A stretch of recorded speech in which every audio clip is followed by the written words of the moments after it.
My view is that Modi should be there for another 10 years. The country requires a stable hand. It will approximately be the midpoint of 25 years, from 75 years of India's independence to 100 years of India's independence. Then we are in auto mode. Vande Bharat trains, number of airports that have been increased, highways, expressways, bridges, all sorts of things, all infra works that have been done, top marks. If somebody says no, it has not been given, but the people the families who have got the gas connection or the families that got the water connection, they know that the water connection has been provided. Namaste and welcome to another episode of the Bharat Varta podcast. In this episode, we speak with Vijay Ji, who goes by the Twitter handle @Center of Right. Some of you may recognize him. He's been active on the platform for almost 10-12 years now, and a very nuanced, reasonable, well-balanced person on all things politics and policy. So we had a freewheeling conversation about his engaging in the Mission 272 campaign in 2012-2013 and what has followed since the 2 terms of Prime Minister Modi, some of those highlights, and where we stand right now as we have elections upcoming in a couple of months or so.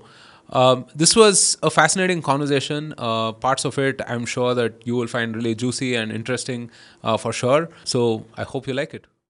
Namaste Vijay Ji. Thank you so much for making time for the Bharat Varta podcast.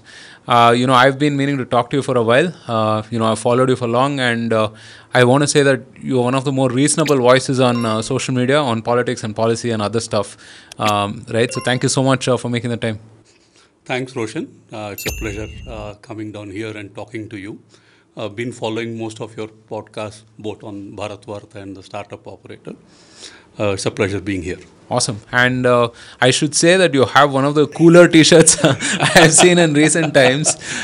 For people on audio platforms, it says Modi once more 2024.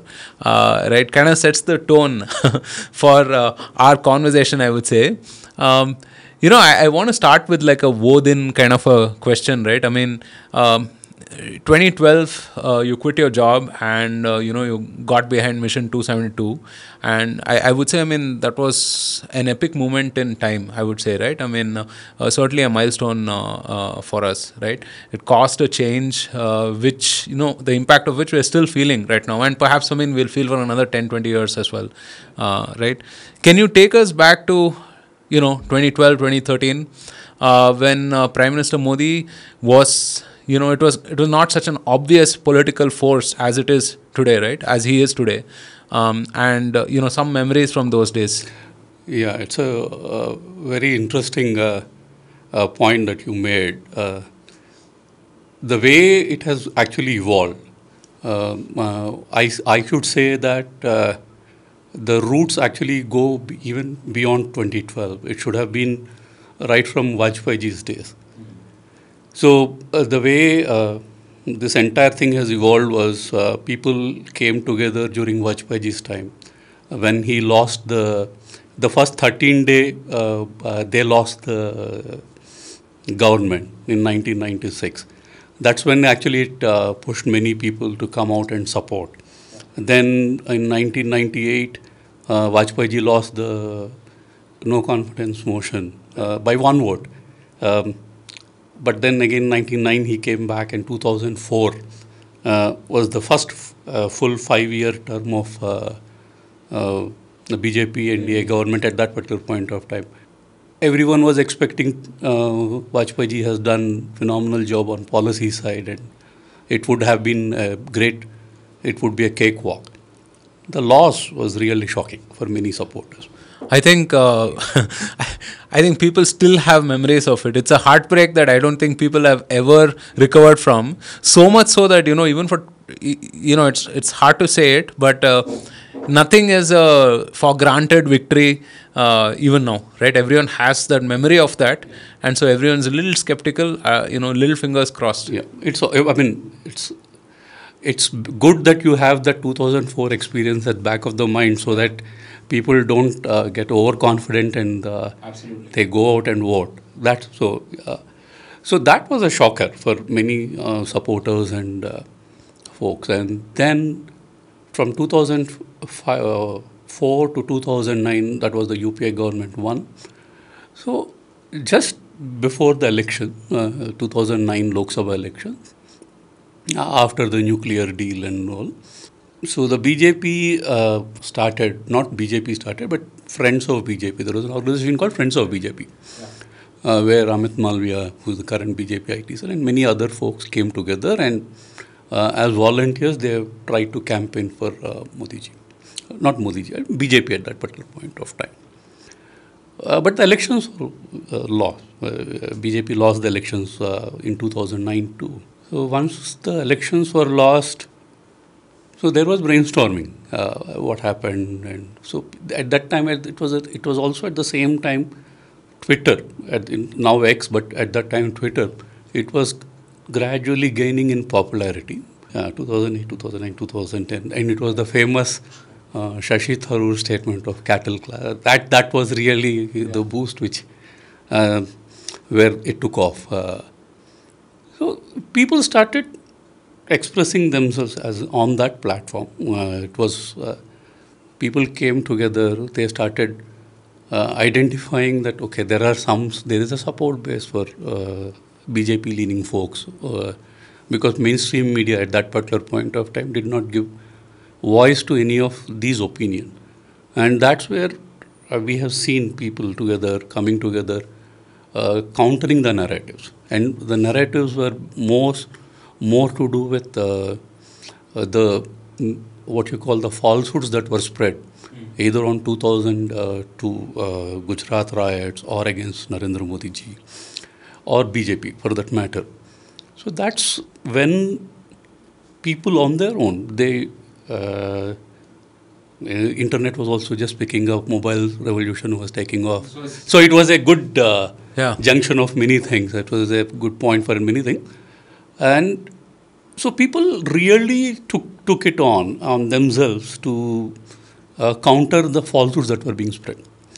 So people formed groups like, in a sense that like-minded people, it was like people came together, and then somewhere in 2012 people, they said that, okay, if you want to really do and support the cause, there are many people like me who have left their jobs at that particular point of time and wanted to volunteer to make Modi ji the Prime Minister. Even 2012, 2013, when Modi ji was announced as the PM candidate of BJP, it so happened most of the now currently discarded mainstream media folks, they still thought the Modi phenomenon was only an online phenomenon, in a sense that they always used to think that there was somebody who was giving money and it was being publicized that people were being made to ask to tweet on something. But they never understood that it was organic. And it was an organic support base that came up at that particular point of time. And more than the social media or the support for Modi ji and BJP on the ground was overwhelming. So that's when 2014 results came, people were really surprised how did BJP win 282 seats. But there was a lot of effort which went in by the organization, by Modi ji, the number of rallies he has done, the vision, most importantly, the vision that he has shown to the people that things will be done, what can be done, what has not been done till now and what can be done, and the corrective steps. People bought into that vision and they voted for him. And now we are 10 years later, we are sitting. So to answer your question, these 10 years, so at that particular point of time, okay, social media was ahead at that point of time in saying that Modi ji, the support for Modi ji. But today, Modi ji's support transcends barriers. There is no social media, internet or anything. It has seeped all the way to the ground level across the country. So So we have seen 282 seats, 303 seats, and the number of state elections that they have won. So there's a huge difference. So that's the growth then. If you ask Hopefully, me, अब की बार 400 पार. yeah, हो सकता है, definitely, yeah. Yeah, yeah. No, I think, on hindsight, when you look at certain times, right? I mean, I feel like a lot of things came together for the phenomenon to happen, right? I mean, just take X as a platform itself, Twitter as a platform itself. Perhaps it was the first platform where you congregated on interests, right, on that scale. Perhaps the only platform up until then where you had a direct access to, celebrities, people of national stature as such, as in you can directly tweet to them, etc. And perhaps also the first and only platform at that time where things could go viral, in the sense that we mean it today, right? Outside of your network, outside of your groups, and so on and so forth.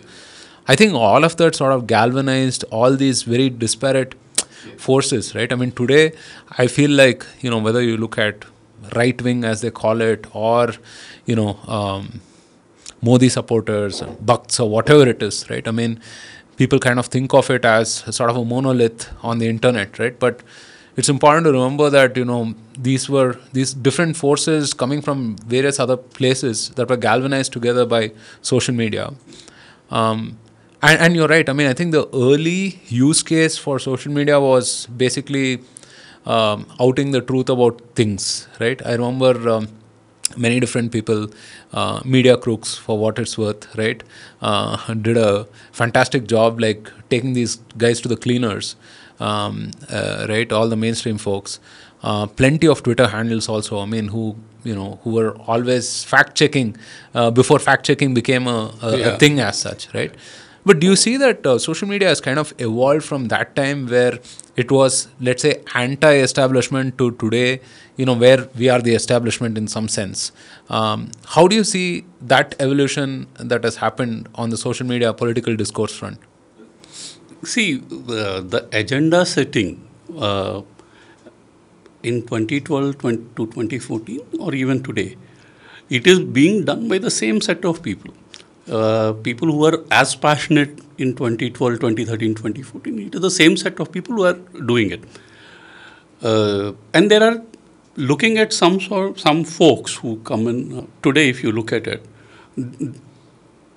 there are people who evolved over that period. And now what is happening is, I can see that most of the times there are new set of people, there are new set of folks who are coming in, who put in data to counter narratives. It happens because not everyone has the same amount of time that they had a decade ago. Their priorities change, people move, they have to take care of their families and all. But not everyone has full time. They can't. At that time, it was a passion. Now, there are some new set of folks who come into the place. But overall, as I said, right, the noise has also increased, both from opposition and some supporters. I don't say all supporters, but some supporters. There is no middle ground. There is no debating points which are left anymore. So earlier, at least there used to be the platform used to be in such a way that people could debate or argue with others, with people from opposition on issues.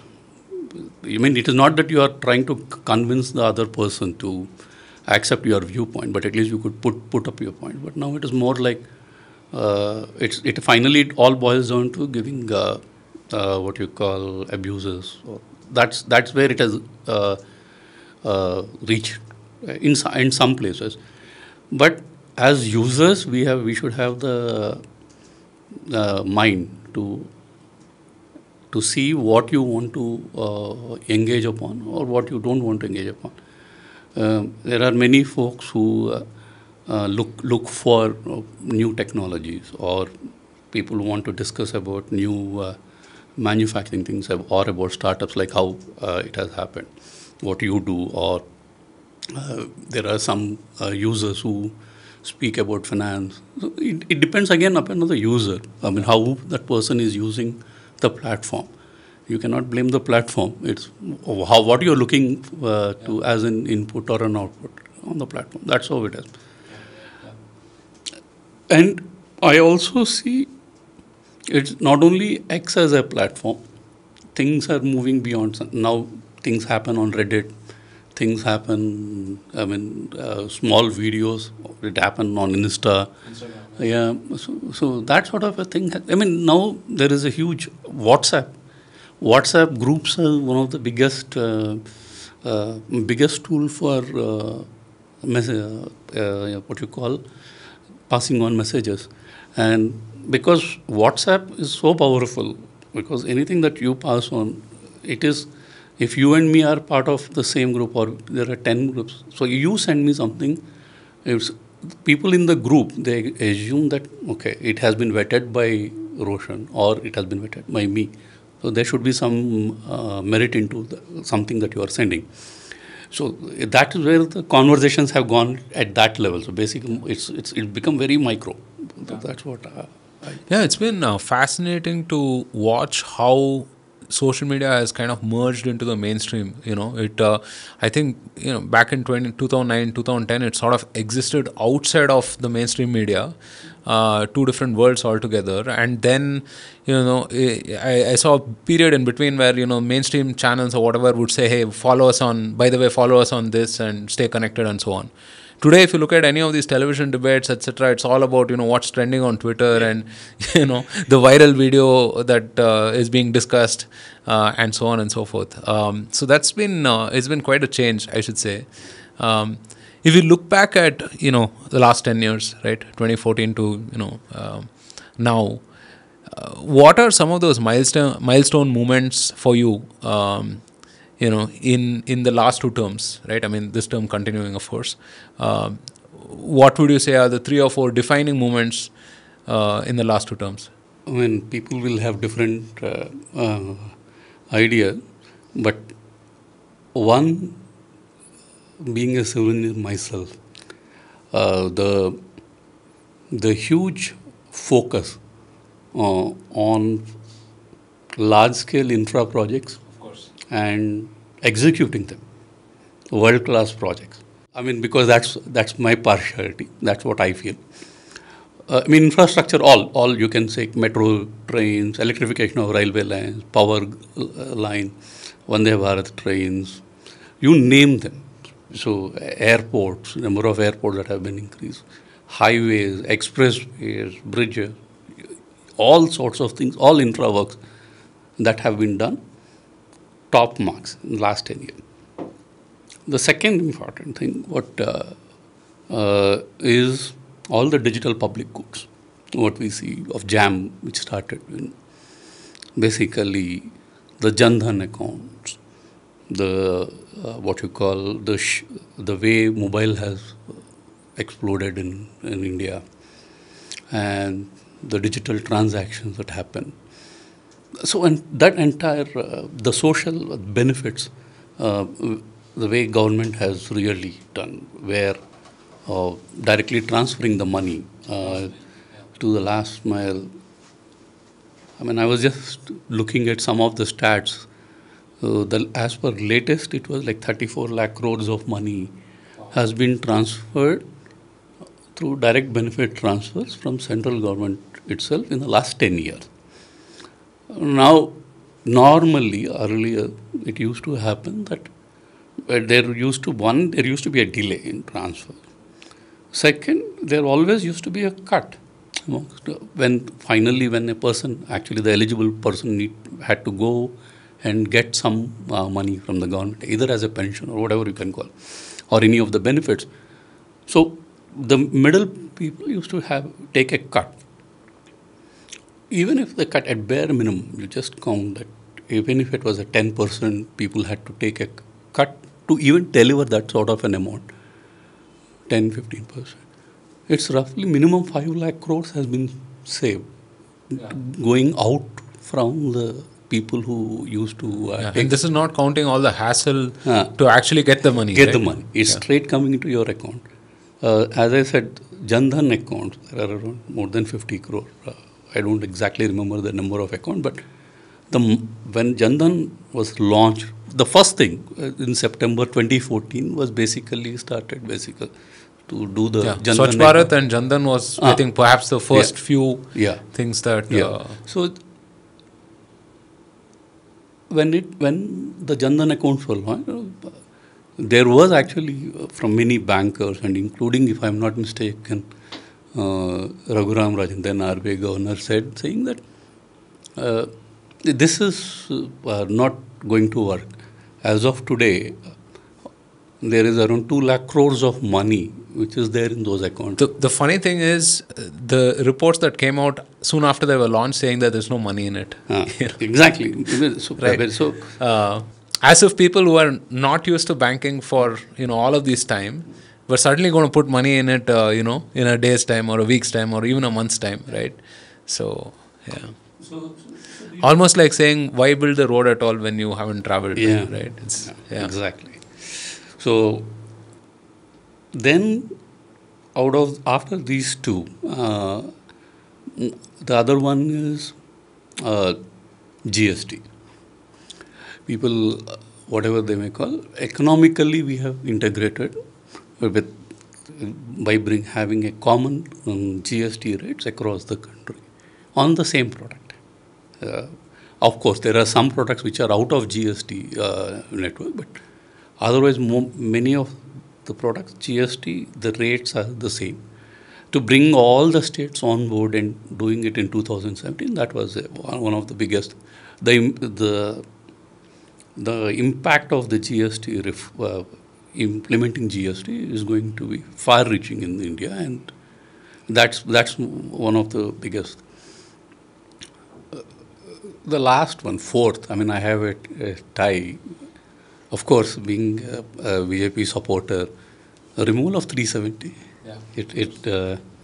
I will not say removing of 370, nullifying the 370, Article 370, and basically there is no special status for abrogation. Abrogation, and that, and the recent Ayodhya Ram Mandir. I'll add. You said 4. I added the 5th one. So these are the top 5 for me. Okay, you've taken all of the most significant ones, but yeah, I would add Balakot to the mix there, right? Certainly, I feel the significance of beyond what just happened, right? That we were able to actually cross over and inflict, return it to them the way they do it, right? And this is. I think my own personal memory of just watching us, being hapless after the 26/11 attacks, right? And I think it was some form of redemption for me, I feel, right? And it also set the tone saying that, hey, you screw around with us. Obviously we're not going to be gentlemanly about it, right? So you raised that one, Balakot. So basically, if you look at it in that way, then there are two more things we can add. Basically, the foreign policy, basically the foreign policy, and the internal security. Huge strides. Absolutely. We have seen 2004 to 2014. The sheer number of terror attacks that used to happen in the random bombs in trains and scooters and even Bangalore, the Chinnaswamy Stadium. Yeah, of course. Yeah, the IISc shooting that happened and so on.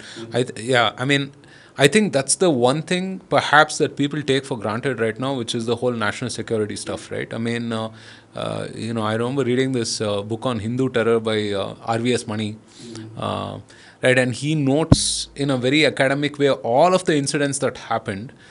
And it was so periodic that we had lost count of, how many actually happened. And so we can perhaps count on our fingertips how many of those kind of incidents have happened, over the last 9-10 years.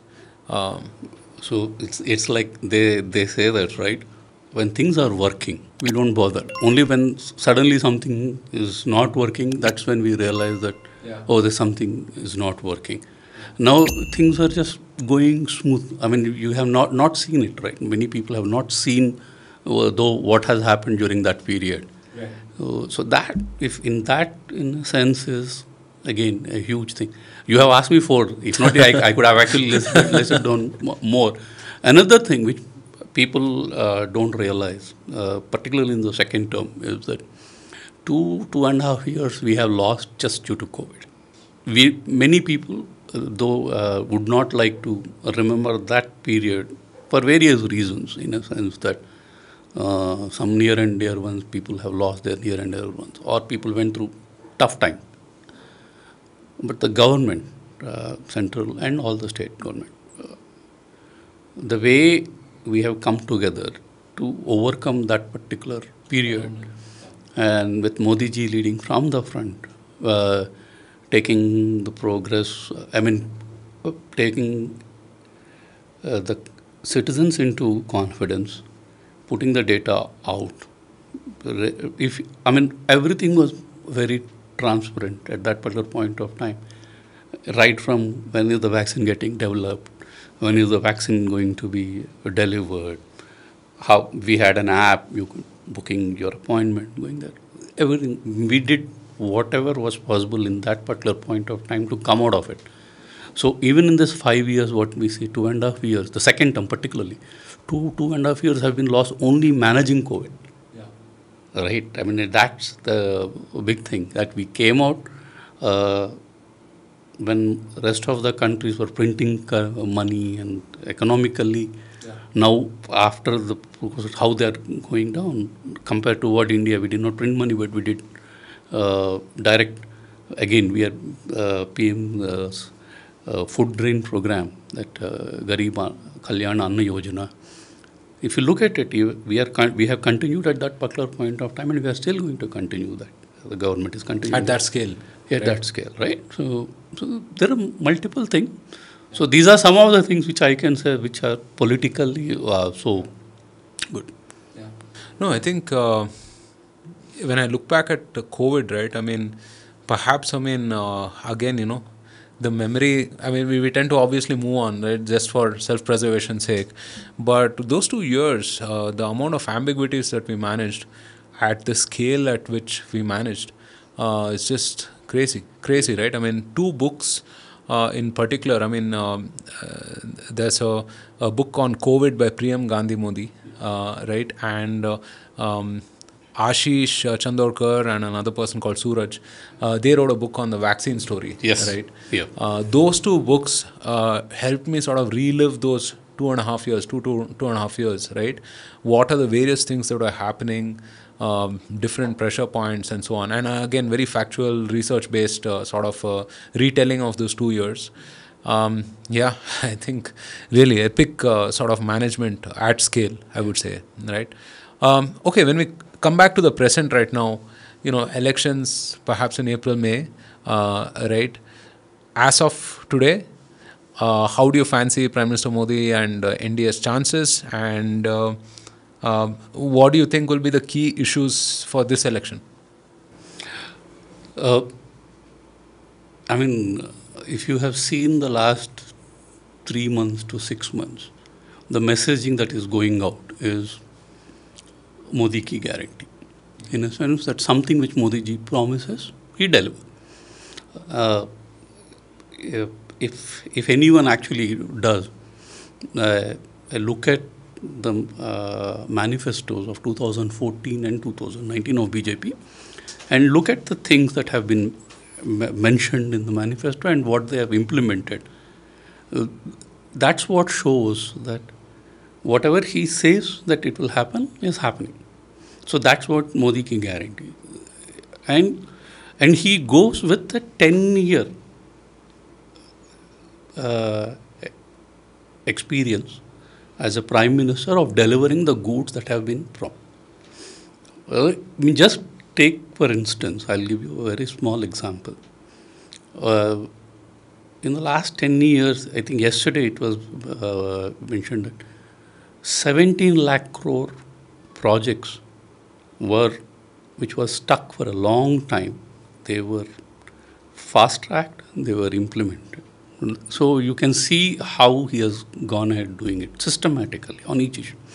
One of the the first term, basically the Ujjwala, giving LPG gas cylinders connections to the BPL women, or you take, which this has been continued even now, which for the new people who are eligible for it.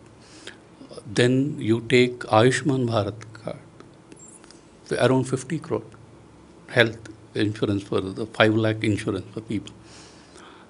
You take the recent one that they are doing, which is basically Jal Jeevan Mission. Har Ghar. Today in Bangalore, we are seeing a problem in water. That for there is water issues now. Imagine in rural areas where women and kids used to walk kilometers away to fetch water. For them, when you take it, it's a desert, it can be Bundelkhand area, or it can be uphills. But you just think, for families that, or women that used to do so much of work to fetch water, when they open the tap, water is going to come in their home in the rural areas. This is what that entire Jal Jeevan Mission, and it has been done at such a scale. We had a 15% coverage of tap water connections when it was launched. Today we are almost like 13 crore to 14 crore houses, which are already households that have been provided with tap connection, and they are on track to finish that project. So think about it, right? And when Modi ji launches a project, like for example Jal Jeevan Mission, let us take example of Jal Jeevan Mission, or PM Ujjwala Yojana. Can if somebody says no, it has not been given, but the people the families who have got the gas connection, or the families that got the water connection, they know that the water connection has been provided, or that Garib Kalyana Anna Yojana, where the food grains are being provided under PM Garib, that program, every month. So when it is being delivered, can anyone say that no, it is not being delivered? So that's what Modi ki guarantee hai. So that is it is the track record of delivering on the promises made, delivering on the services, delivering on what he said that he would deliver. That's what he's going to go to the elections. That is the biggest issue for if you will look at it in that way. Yeah, I think 2019 when we had those landmark results, right? I mean, a few of the usual suspects on mainstream media attributed pretty much everything to, nationalism and so on and so forth, and were supposedly like really baffled that someone in rural Jharkhand or somewhere else, right, Uttarakhand or wherever, cares so much about all that kind of stuff, right? But I feel like it was a confluence of things again, right? And yes, I mean, Pulwama and what happened afterwards would have certainly played maybe a top of mind recall in that sense, right? To help swing the pendulum and push the needle, so to speak, right? Do you think that Ram Mandir at this point of time, right, would have that same impact on people? That yes, I mean, all the social welfare has happened, but yeah, I mean, the cherry on top is that the Pran Pratishthan has happened, and after 400 years we have a temple at Ayodhya. Yeah, it will definitely play on the minds of people. Definitely, there's no doubt about it. That's what the party has stood for right from their Palamur resolution, if I'm not mistaken, right, where they have made a call for building Ram Janmabhoomi at that particular place, and they have delivered it. Again, it's Modi ki it's like BJP's guarantee, right? Think about it. The core issues. I mean, I've been supporting BJP from 1988 on the street, campaigning for a corporator candidate. From 1988, when I was 15 years old.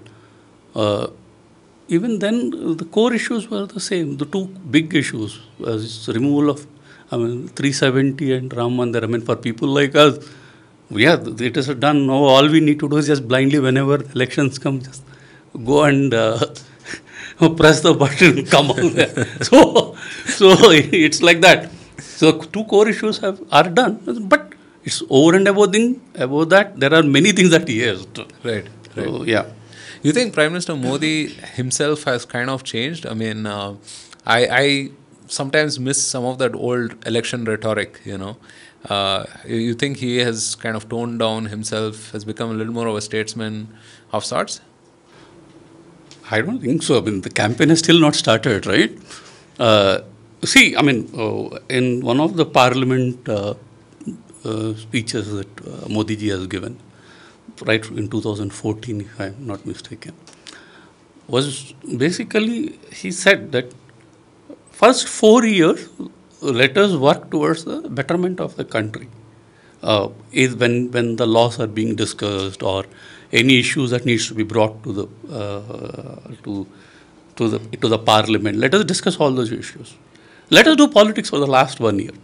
He told opposition even at that particular point of time, 2014, if people remember it. So that's how he worked. For 4 years, it's completely governance-related things. It's all governance-related things.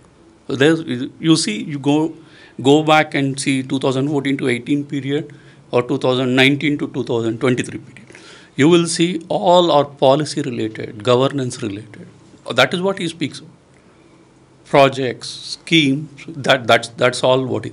It's only the last, when the election campaigns happen, that is when he is always at his best. So the campaign has still not started. So once the elections are announced, I think we'll see him back at his full form. So, do you think, obviously, I mean, I see that happen, but do you also notice that his base is sort of widened? I mean, like, there are newer sort of demographic and target segments that have come into... Absolutely. Which we have seen in Gujarat and which we are now seeing across the country. Women and youth are his strongest supporters. And the schemes that, as I said, right, Ujjwala, Jal Jeevan, or there are many other things in a sense that even PM Awas Yojana, I mean, if it is registered in the name of women, so again, right, and also in the new Parliament House, they had a special session to do women's reservation, right? So that's, I mean, how he clearly sees them as part of the importance of women in public life as well as in the growth of the country. In Nari Shakti, what he clearly says, right? Yeah, those are the sections which... And also you can see the other backward classes, the Dalits. There is a huge, all the benefit, Labhartis, that what the BJP is calling, all the beneficiaries of various schemes, they are all, it has increased. So that's his support base now. Right. So one perennially interesting question I always have in these discussions is a comparison of Prime Minister Modi with Prime Minister Vajpayee. Okay, both very different in their outlook, right? And of course, I mean, different times as well. So it would be sort of unfair to compare their styles and their core support as well, right? But considering that you've been a supporter for as long, almost 3 decades right now, right? How do you sort of compare and contrast Prime Minister Vajpayee with Prime Minister Modi and their styles, the kind of things that they've done, their approach and so on? Yeah. So, I mean, it's a very interesting comparison. I have seen, I mean, from far away only, both their styles of working or Vajpayee ji's all work that has been done at that one policy, the policies were like world class. Telecom revolution that was brought in, calling party, power reforms, national highway, golden quadrilateral. Because I worked on one section of the golden quadrilateral, so I know the importance of it. And Pradhan Mantri Gram Sadak Yojana, then school jayenge hum, that back to school programs. then one of the people don't realize now, if we tell to any of the youngsters today that we used to pay calls even to receive, we used to pay even to receive calls on mobile phone. Yeah. Remember that. But one of the last reform here Vajpayee ji has done was basically to remove the calling party pays regime sort of thing, CPP regime, where incoming calls became free as part of that policy reform. So those sort of things were at such a high level, but and he had like Vajpayee ji was hemmed by being head of a coalition government. There were various pulls and pressures at that particular point of time. But whatever he has done, where the UPA won for the first 4 years, have really enjoyed the reforms that it has done. And Vajpayee ji's the last financial year or the 1 year before it, we hit the 8% growth rate at that particular point of time. And of course, I forget that pension reforms, that government employees moving to the new pension scheme, which was a huge exercise that has happened. So at that time, Vajpayee ji's whatever reforms were like path breaking for that particular point of time. There is no doubt about it. Within the limited capacity that. But only if you look back today, in hindsight, it's only wisdom in hindsight, is that all the impact of all those reforms for people to feel, as I said, it came from 2004 to 2008. The highways that were constructed, the economic impact at an individual level, if you look at it, only people felt post 2004, after years. So that Modi ji's work, as I have said, if you have noticed, one, he has absolute majority in Lok Sabha, both times. 2014 it was 282, and now at 2019 it was 303 in Lok Sabha. At Modi ji's in these 10 years, one, he absolute majority, but still all the what you call alliance dharma he has maintained. All alliance people got ministries and all this. The work that Modi ji has done, there are at a policy level there were reforms. Whatever opening up of FDI for, like recent one was FDI in retail, not retail, the space industry, and there were various other policy level reforms that Modi ji has done. Also, and infra works and all those things that I have listed in the earlier, there were also something which directly benefited the common, like when we speak about Jal Jeevan Mission or Ujjwala Yojana or Ayushman Card. There is something or the other an individual has felt that the government has done. See, at that level to run it. So that is the fundamental difference I see between Vajpayee ji's and Modi ji's governments. Right.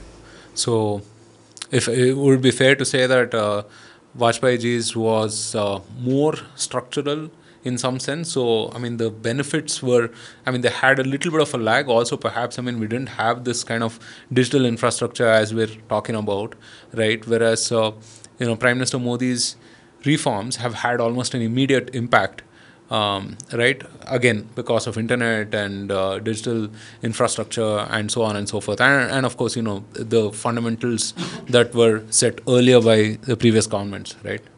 Yeah. He's also been gifted perhaps the worst opposition, right? Or I don't know. I mean, actually, I tend to swing between opinions here, right? I mean, I sometimes feel like they are quite vicious, right? Nothing is off the table in that sense, right? I mean, we've seen some pretty dangerous ideas being talked about, right? Whether it's the census or whether it is, Rahul Gandhi saying that, we're going to see who owns how much wealth and we're going to do something about it, or things to that effect, right? Or being a little easy on even matters of national security, international diplomacy, etc., right? or I mean, just being totally out of touch with whatever the common man thinks and feels today, whatever their aspirations are. So I personally, I mean, I tend to kind of swing between these two pendulums. Sometimes I think that they're particularly vicious and they're particularly dangerous, and sometimes I think they don't have a damn clue, what people want. And so, I mean, it could actually, benefit us in some way, right? So, where are your thoughts in that sense? I mean, one, there is no one national level opposition candidate against Modi ji. That is point one.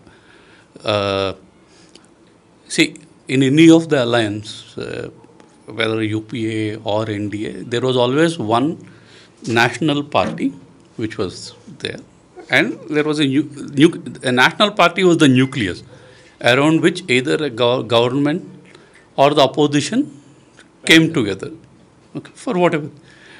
Today, we do not know the national party, so-called national party, which is Congress. In 2014, they got 44 seats, and in 2019, they got 51 seats. If you take away some of the things which are due to alliance, which Tamil Nadu and some sort of states where due to alliance they got, is the opposition party, if you call Congress as an opposition party, they themselves are imploding state by state. So there is no other party which is coming to which can bring opposition people together. That is one. And the second one, as you said, they don't. So one is feeding the other. One, they are no longer in touch with what are the aspirations of the people. Absolutely, they don't have any clue. And that is the reason why that viciousness is creeping in. Somehow or the other, I think 2019, if I'm not mistaken, in one of the interviews, Rahul Gandhi has told, we will ensure to bring down the name of Modi ji or the image of Modi ji. That is what he told in an interview also. So if that is the part, and compared to what the opposition is saying to the vision that Modi ji is promising, what is he promising? There will be some tough decisions, but we have to do it, because if we have to, during the Amrit Kaal of 2047, by 2047 we should be a developed nation. If he is providing a vision that this is where we want to be, and he is saying that policies that we are doing today is going to lead us there, compared to what the opposition is providing. People are smart enough today. I mean, voters are very smart. They know exactly what each leader stands for, or what each party stands for. What are their policies? With the proliferation of internet, and it is the same thing a person in Delhi will get, and in 5 minutes later it will be in some rural area, the same video will actually go through. In whatever format, whether through WhatsApp or Insta or whichever format, but it reaches. So he or she, they get the same information, and they are very clearly, they know what is what. And based on that, the decisions are made to whom to vote for or whom not to vote for. In the last 10 years, if you have seen, at least in my mind, though I keep track of many things, but I don't see on one issue where they have given a constructive feedback. It is, you take it on any of the good things that have been done. They have been invited to the recent one for the Ayodhya Prana Pratishtha. People have, they did not attend it. They have been invited, okay, by the trust people. They did not attend it. The new Parliament House inauguration, they boycotted it. And compared to go to Modi ji, just look at the Bharat Ratna awards that have been announced by the government under Modi ji. That in 2019, Pranab Mukherjee got it. This time it was Advani ji, then Karpuri Thakur ji, Narasimha Rao ji, Chaudhary Charan Singh ji. I mean, they were not even like BJP except Advani ji. Most of them were like opposite. I mean, even of opposing parties, but they recognized and they have given. The government has recognized that impact that they have had. So this is the fundamental difference. I mean, one of the reasons why they are losing the battle is they are unable to provide any alternative. See, people in 2014, as we have started discussing, Modi ji provided a vision. What he wanted, reducing corruption, being strong on internal and external security. These are the things that he has promised, and he has delivered on that. Right? But they are not even offering any vision. As of today, it is basically opposing for opposing sake or giving random statements. So that is why they are in the situation that they are in. Yeah, it's a very unfortunate fact actually, because I mean they're still trying to play upon people's fears and insecurities, whereas I think clearly the new generation, at least, right? I mean, you mentioned the youth are gaining in support to Prime Minister Modi. I mean, they're a lot more hopeful and optimistic about India than their previous generations, right? Yeah. And you can't sell this story of despair to them, right? Because they feel that this is the time for them. I mean, I end up talking to a lot of entrepreneurs who are in their 20s, in their 30s and so on. They're supremely optimistic about India, right? And its place in the world, not just, locally, domestically, right? You can't sell doomsday stories to these people, right? I mean, you have to have an alternate vision for the future, which somehow, I mean, they don't seem to be able to conjure up. Yeah, exactly. This is, yeah, I mean, that's really fundamental. As I was about to say, you speak to a lot of startup entrepreneurs. On your podcast, I meet them quite regularly. The fire and the way that they see India 10 years down the line or 15 years down the line is completely at odds with what opposition says. There's no doubt. These people are so confident that we will win the world. With that they are getting into it. That confidence was not there when we were growing up, at least. So that's fundamental difference. There is that confident India is what confident youth is what Modi ji. That is the change that has happened. Yeah. And, before people say anything, I mean, and entrepreneurship is, I'm not just talking about a Bangalore phenomena here, right? I mean, I'm talking about even tier 2, tier 3 folks, right? As you can see from, the Shark Tank, for instance, right? The kind of people who come on the TV show, right? So what do you think term 3 will be about? A potential term 3, let's not be presumptuous. The important decisions is what Modi ji has spoken about for 2047 very clearly. There could be many things. I mean, we can't second guess. I mean, in the last 10 years, if you have seen something is that you can't second guess what are the things that are coming up. But few things which he has already highlighted, identified, and said. One, there would be a huge focus on urban housing for middle class people. Urban infrastructure will be there. And yesterday, Nirmala Sitharaman ji has mentioned that it will be land, law, entrepreneurship, innovation, artificial intelligence, these sort of things. And there may be many more also. We don't know, but exact things we will see only once BJP releases its manifesto, which they have started collecting feedback. I think yesterday. So we will see what's happened when it's going to come. So once we see the manifesto, we will come to know what are there at that in the third term. Like I go back to that movie dialogue of Akshay Kumar, जो बोलता हूँ मैं करता हूँ, जो नहीं बोलता हूँ वो डेफिनेटली कर. So there are some things which not told in the manifesto, things will be done too. So we have to wait to see what is coming. Right. Yeah. I think there's also this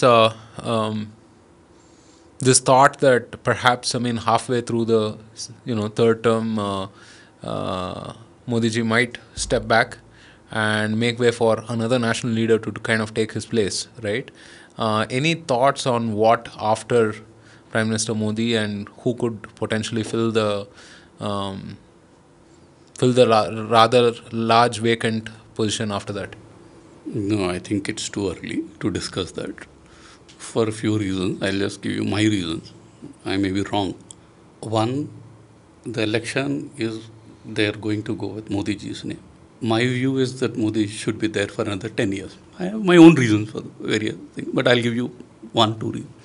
When Vajpayee ji became the Prime Minister in 98, I'm not saying 96 is 13 days period, but 98, Vajpayee ji was 75.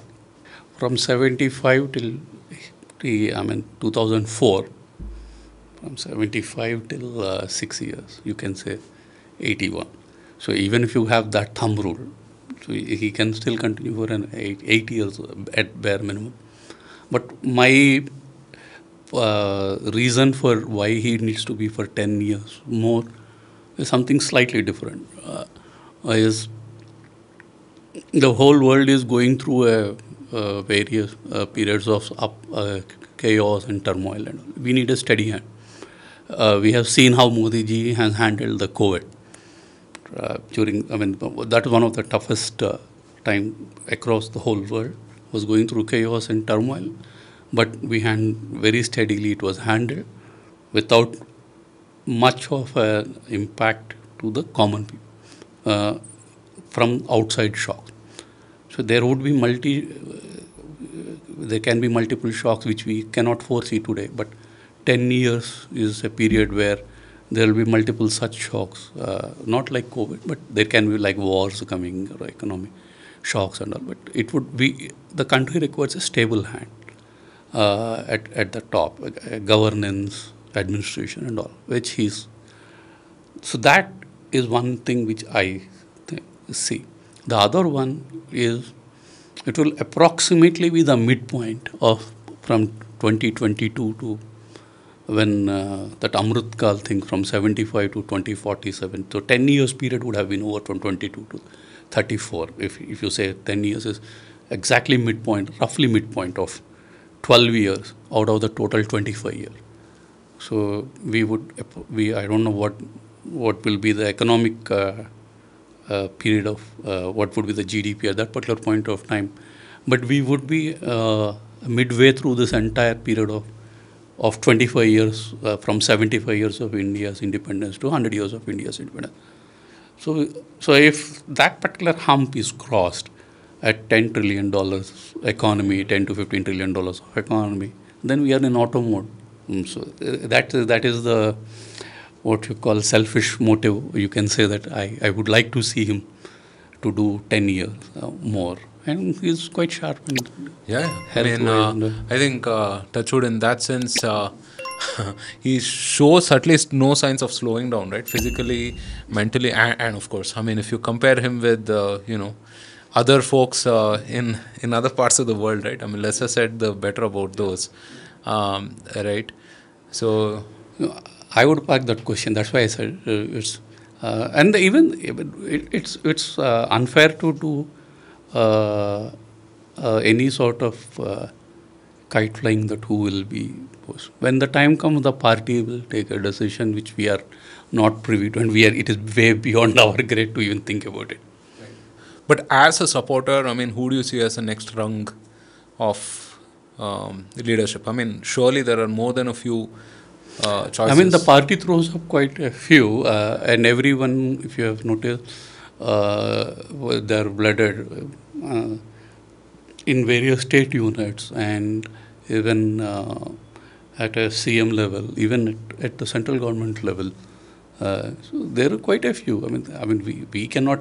Everyone will have their own favorites for whatever reasons, but it's unfair to just think about anyone currently. Sure. Yeah, they would have. They would normally do internally. They would have identified who could be the potential, but that we don't know. Right. But are you excited by folks like Himanta Biswas, Annamalai here in the south? Everyone is do. What they have been what job they have been given, they are performing to the T of mobilizing people, of governance, administration. Yeah. That is why they are winning elections, or they are increasing the vote percentage and all, right. So that's what.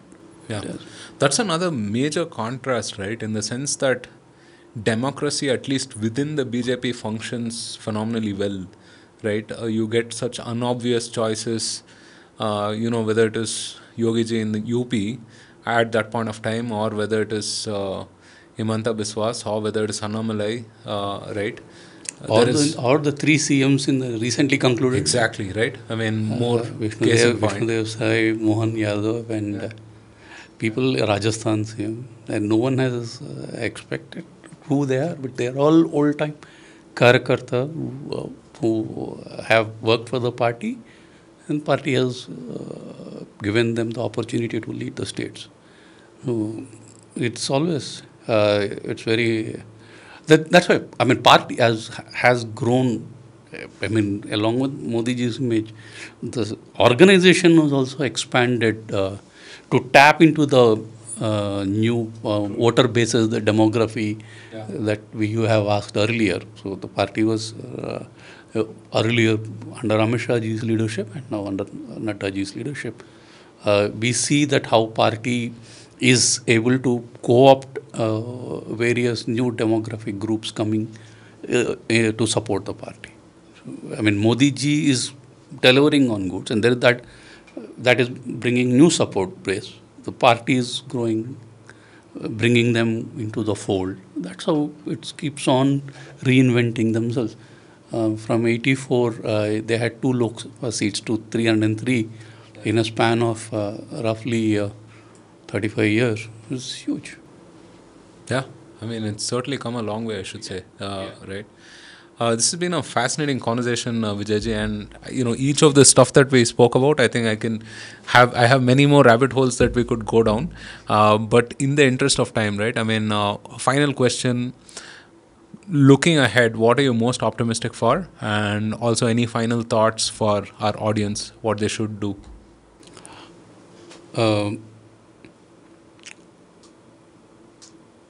I am optimistic very much that India is on the right path. Right in as well in the correct as well as on the right path. So that's my view. And with Modi ji's leadership, we will see many more peaks in the coming years and decades. I have absolute confidence, and in the next 10 years, I would formally be retired age. I will reach the retirement age at 60. So, I am very happy for the future, very optimistic. I've always been an optimistic, but the last 10 years really show that there's a good way ahead for the country. And for the viewers, definitely, I would say that please spend some time. If it is youngsters, I would definitely ask them to participate in the political process. It need not be BJP alone. It can be any party of your choice. But take an interest, participate in the system, either as a volunteer, if you don't have, if you have a full-time job and you want to do something, I would sincerely request that they participate in the system, in the process, and don't think that there will be somebody who will come and change. Understand the system. There are always good and bad, but don't give up on the country. I mean, one of the reasons I forgot to add is that opposing the way it has happened is basically people forgot the distinction of opposing a policy is different. Opposing Modi is also fine. In that, there are opposing policies that are important for India. See, that is what most of the voters are able to see today. That why are they opposing which it is good for the country? If assume for a second, if Jal Jeevan Mission, water is being provided to rural areas into their homes, why should they oppose a government which is doing it? I mean, or is there any better suggestion? That there is no better suggestion that has been given till now. You opposing just for the opposition's sake, somewhere we are missing. We are just crossing the line of opposing the person and opposing the country.